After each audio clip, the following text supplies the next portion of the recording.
Admiration through nature. He and nature are one and the same.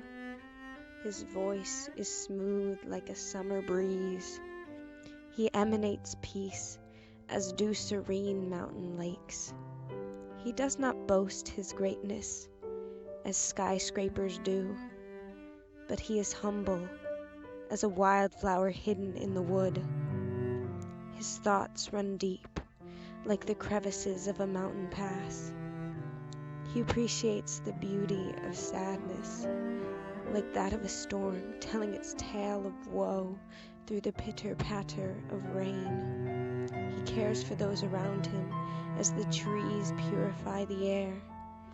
He forms beauty through words, as the budding trees through flowers, and as I try to do. And like the branch of a high tree, he is out of reach. I will admire him as I do the stars in the sky, and that's all I need.